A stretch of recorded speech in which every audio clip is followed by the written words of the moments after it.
And welcome to the Daily Space Weather Show. We've had a pretty quiet 24 hours on the closest star, and the majority of the activity there coming in the past couple of hours there, right on that southwestern limb right up there.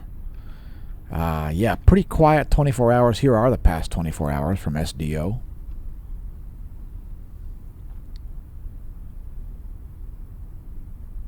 And we do have a new sunspot that rose south of the equator on the eastern limb. That is emerging as the new most likely place for a large solar flare. So it's not super magnetically complex, but it is the most likely place for large flares. We have a fleeting possibility of flare activity continuing there on that southwestern limb. As those sunspots get further and further out of sight, their likelihood of producing large solar flare events will be dropping. By the way, take a moment to press the like button. If you're new to the channel, press subscribe. And thanks for tuning into the Smash News Network, least busted name in news. Let's move on to a quote about the pathetic state of censorship nowadays. How about this one from Yevgeny Yevtushenko? When truth is replaced by silence, the silence is a lie. Newsflash. Freedom of speech 100% means freedom of reach, which means if nobody's able to see your social media posts, you've been censored. So congratulations on that. When the truth is replaced by silence, the silence is a lie. I would tend to agree. Anyway, moving right along to some more stats here about space weather. The radio flux is now at 173 solar flux units is the current state of the radio flux. It comes out of the upper chromosphere and lower corona. That's why we made this convenient animation for you. And here it is over the past year, depicted by that black line. It's directly proportional to sunspot number. So it's kind of an important stat when it comes to solar activity. So we don't have any space weather in the forecast there from NOAA, and we don't have any from ESA either. The coronal hole high-speed stream impact that it was forecasting there certainly hasn't arrived yet. We did have a minor coronal mass ejection impact that we'll cover here.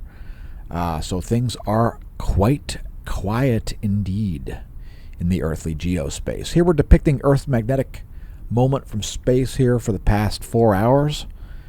And yeah, things are geomagnetically calm. It's all quiet on the stellar front. And you'll find similar situation at the ground level. So that's the past 4 hours of our ground magnetic perturbations map.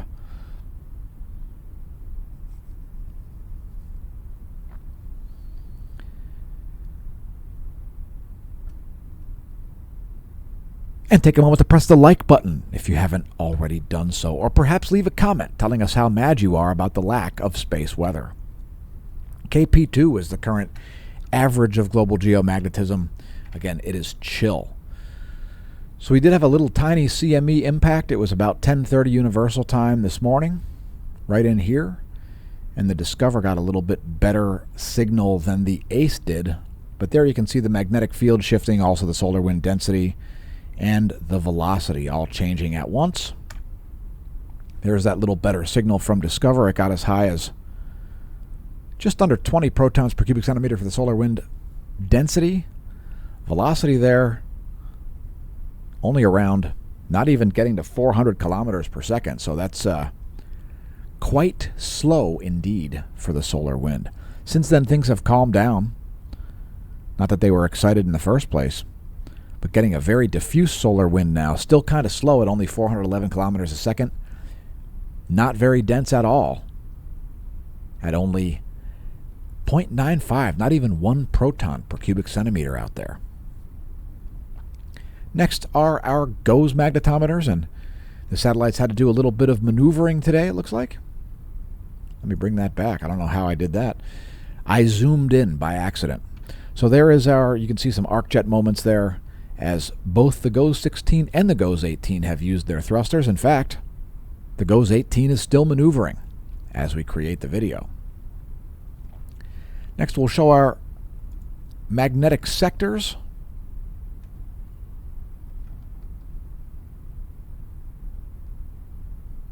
And at the moment, Earth has just recently moved into a South Pole magnetic sector. So if you look at the final image here, there you go.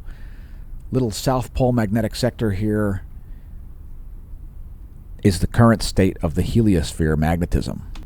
And next is our line of sight field plot. There you have the sun's magnetic fields there, the polar fields, the B field, and the photosphere magnetism all at once for the past 4 days.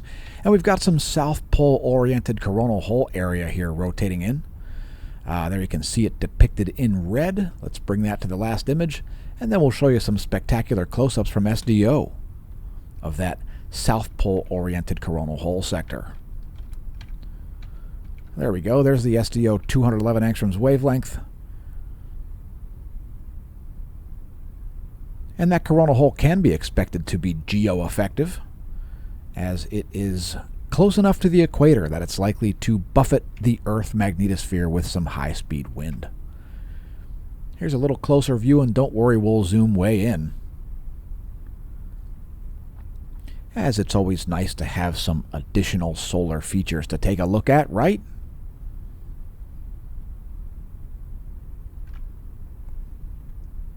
South Pole-oriented coronal hole there. That's an SDO 211 angstroms 24-hour video at 30 frames per second.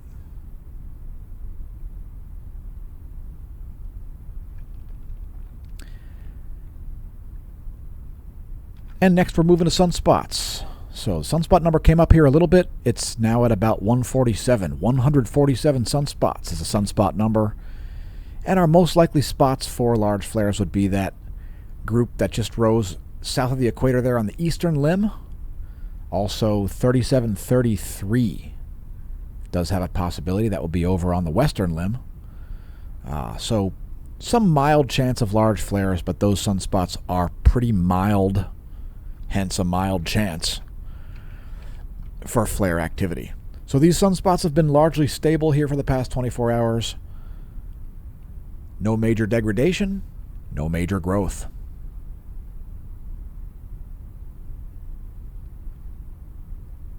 That's the SDO HMI instrument, the Helio Seismic and Magnetic Imager.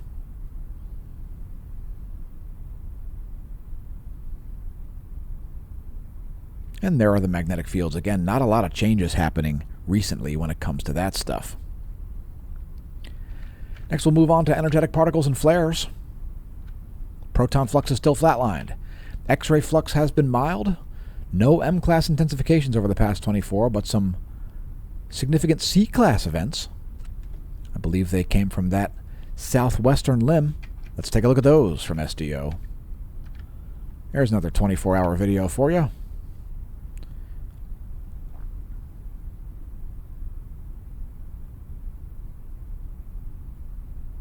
And indeed, it looks like both of those C flares came from the southwest. So that's what's been going on. Before we get to coronal mass ejections, we'll look at a solar system forecast. This is your 1-week solar system forecast, brought to you in part by theplanetstoday.com. Yeah, theplanetstoday.com. It's a great visualization of what's happening with heavenly bodies in the solar system. Here is your 1-week forecast. We'll have a crescent waxing moon by July 12th. Next, just a view of what's going on over our head, located here in eastern Pennsylvania. You've got Jupiter, the Moon, the Sun, Venus, and Mercury all up there at or near the ecliptic. Today's astronomy photo of the day is a glowing Mount Etna. There's a nice view of that, courtesy of Gianni Tomino, Astro Imager. Of course, the Milky Way galaxy also present in the imagery. Next, coronal mass ejections. Those are kind of important. We've got another couple significant events here. That is yesterday. I apologize. Here is today, July 5th.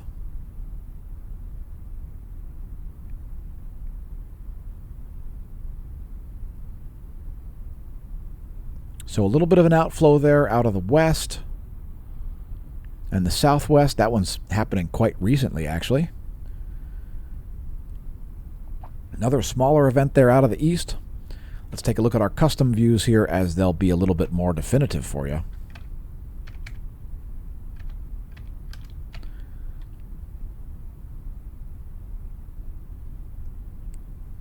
So at a glance, they don't appear to be earthly directed, but we'll look a little bit closer here just to make sure.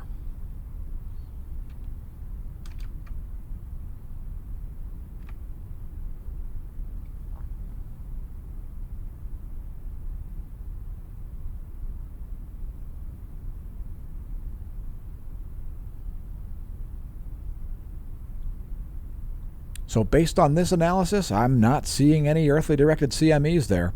If you think we're incorrect, definitely leave us a comment. But it looks like none of that ejecta is headed.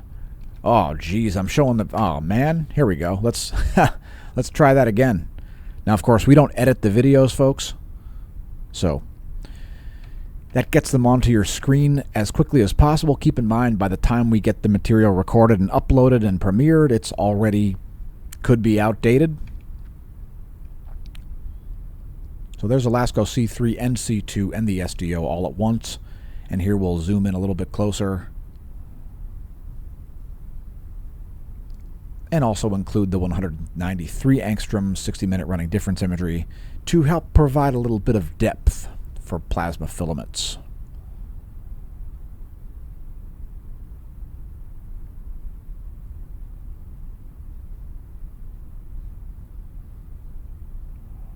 So yeah, those don't look like earthly directed coronal mass ejections to me. Again, let us know in the comments if you disagree. Moving on to filaments. And we did name that filament in the southern hemisphere there. We'll talk about naming filaments here in just a moment.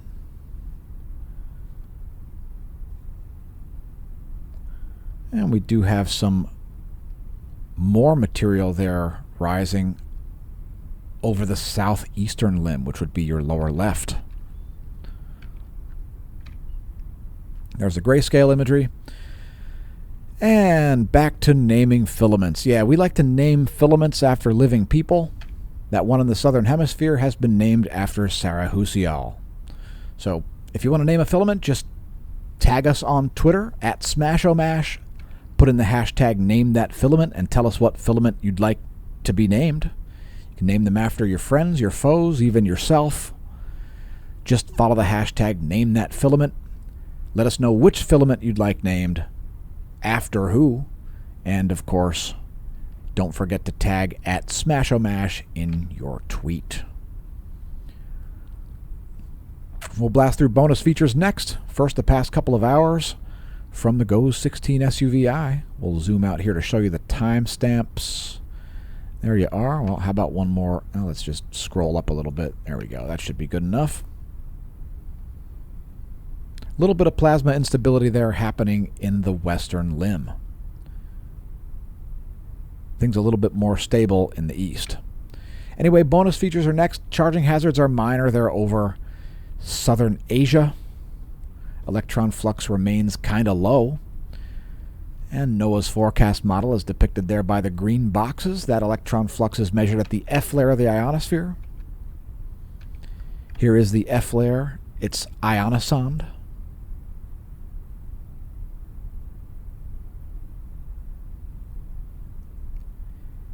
And again, no major space weather coming in recently, so this is pretty nominal. Pretty nominal. It's a pretty quiet day for space weather.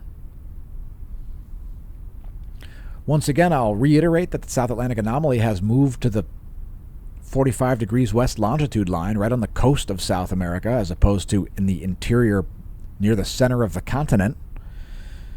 That depicts anomaly in megahertz from a 30-day median. You can clearly see where the South Atlantic anomaly is currently located. Again, right on the coast at 45 degrees west longitude. Here's our global ionosphere nowcast, or WAM, the whole atmosphere model.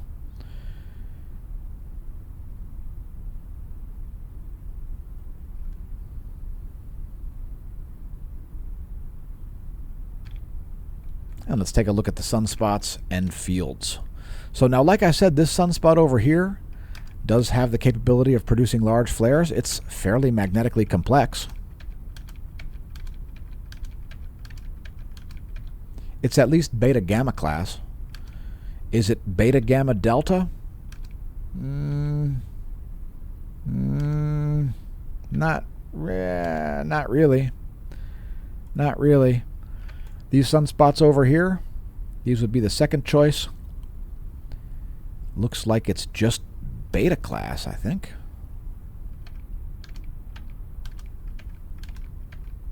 Just beta class.